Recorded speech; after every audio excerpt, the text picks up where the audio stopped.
Today we're going to talk about nuclear energy in Alberta.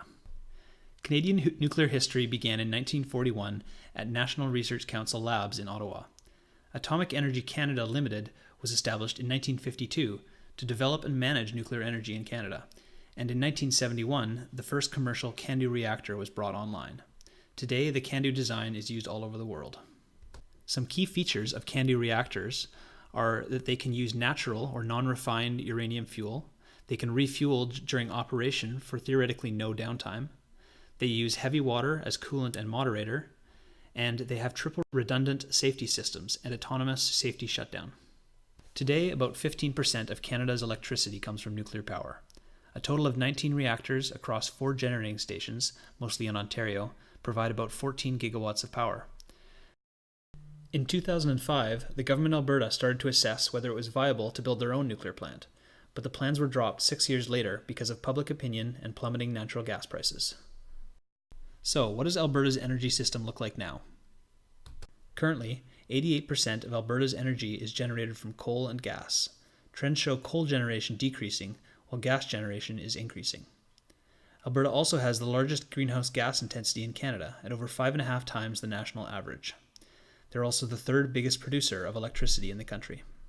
A lot of that natural gas is used in mining and to produce steam for in-situ oil production. New cogeneration plants produce both steam for the oil sands and electricity to sell to the grid. To meet Alberta's climate leadership plan, 4 goals need to be met.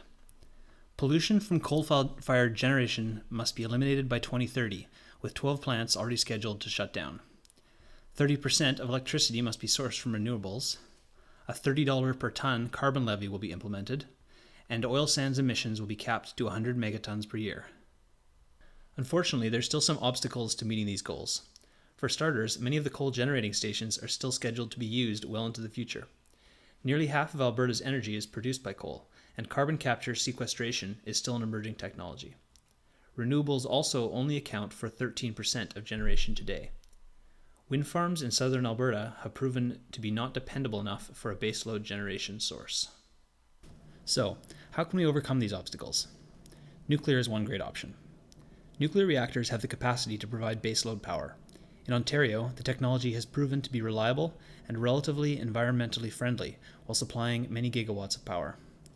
They have a moderate geographic footprint and only require a nearby source of cooling water, allowing them to be built almost anywhere. In the oil sands, the gas cogeneration plants could be replaced by nuclear plants, with the steam used to extract oil in situ. Steam generated by a nuclear heat source is also less expensive, costing less than half as much as steam generated by a gas-fired plant. Small, modular nuclear reactors could be deployed on site at a lower capital cost than full nuclear plants, while economies of scale and the learning curve would help to reduce costs further. However, there are some potential downsides to nuclear energy in Alberta. The large capacity of full-size nuclear plants will require an equally large reserve capacity in case of downtime, and they would require a large capital investment for construction, on the order of $5 to $50 billion. Adding capacity in new locations would require new transmission lines and infrastructure as well. Safety, on the other hand, is one aspect that we shouldn't need to be too concerned about.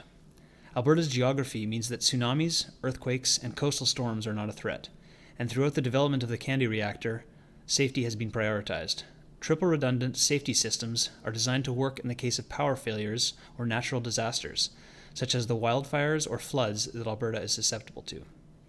This technology leads to a very low probability of accidents and could have prevented major incidents such as those at Fukushima and Chernobyl. Despite the inherent safety of the CANDU design, social acceptance and public opinion remain apprehensive due to high-profile cases of nuclear disasters and low public understanding. Nuclear waste is also not as much of an issue as many believe. Only 20 grams of uranium produces as much power as 400 kilograms of coal, 410 liters of oil, or 350 cubic meters of natural gas, so not much waste is generated. And unlike fossil fuels, all nuclear waste streams are captured on site. Of the waste that is created, some can be used in the medical industry, and upwards of 90% of it can be reprocessed to make more fuel.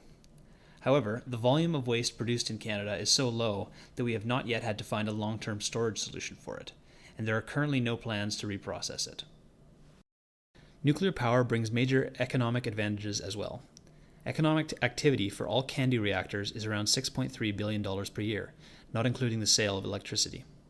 The planned project in northern Alberta was estimated to provide 84,000 person-years of direct, indirect, and induced employment over its 10-year construction period. Once constructed, the plant could provide the province with reliable, inexpensive electricity. In Ontario, electricity from nuclear generators sells for as little as 6.8 cents per kilowatt hour, while gas-generated power sells for 14 cents per kilowatt hour. Nuclear fuel prices are also very predictable and lack the volatility of fossil fuels.